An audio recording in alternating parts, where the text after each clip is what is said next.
From the moment we first open our eyes to the world, we are met with a symphony of sensations.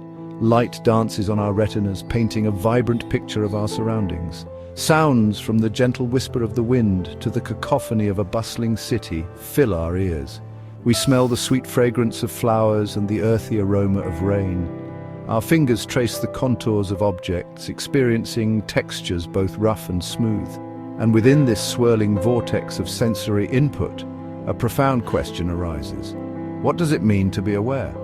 Throughout history, humans have grappled with the enigma of consciousness. What is it that allows us to experience the world around us, to think, to feel, to dream? Is it a gift bestowed upon us by a divine creator? Or is it an emergent property of the intricate network of neurons that fire within our brains? The answers to these questions have far-reaching implications, shaping our understanding of what it means to be human and our place in the grand tapestry of the cosmos. The quest to unravel the mysteries of consciousness has led us down many winding paths, from the ancient philosophers who pondered the nature of the soul to the modern neuroscientists who peer deep into the brain's circuitry.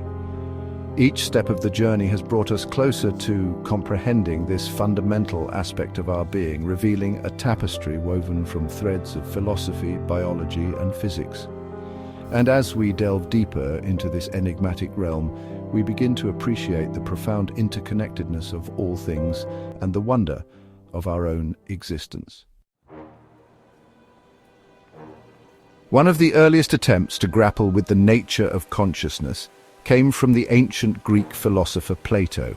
In his famous allegory of the cave, Plato painted a vivid picture of humanity's struggle to perceive reality. Imagine, he urged us, a group of prisoners chained inside a cave, their backs to the entrance.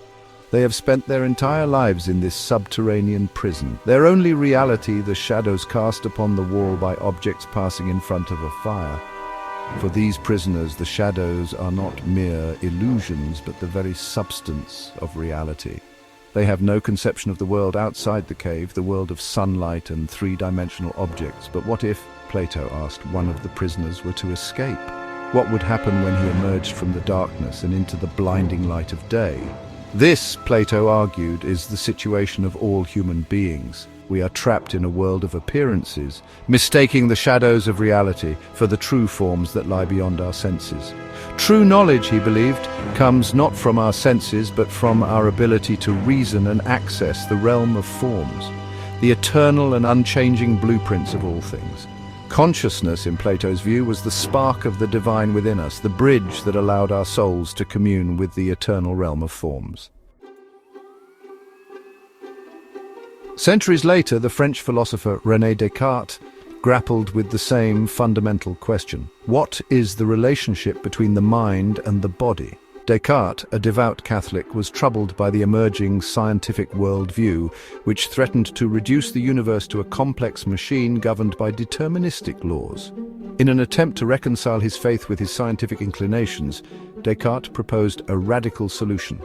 The mind and body were two distinct substances, interacting with each other, but fundamentally separate. The mind, for Descartes, was the seat of consciousness, the realm of thought, feeling, and free will. It was immaterial, indivisible, and eternal, existing independently of the physical world. The body, on the other hand, was a material machine, subject to the laws of physics and devoid of consciousness.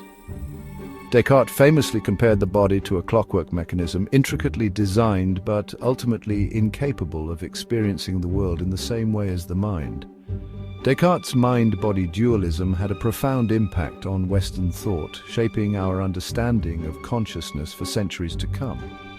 It provided a framework for reconciling the subjective experience of consciousness with the objective world of science, but it also created a seemingly unbridgeable chasm between the mental and the physical.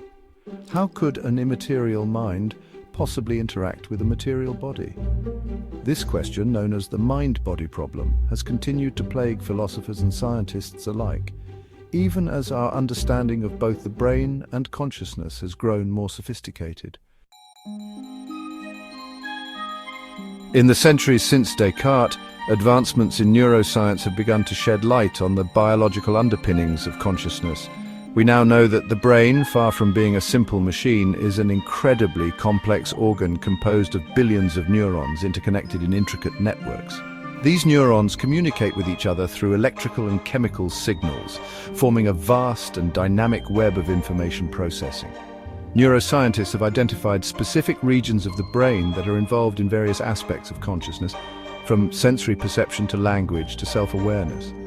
By studying the activity of these brain regions using techniques like fMRI and EEG, researchers are beginning to piece together the neural correlates of consciousness, the patterns of brain activity that correspond to different conscious experiences.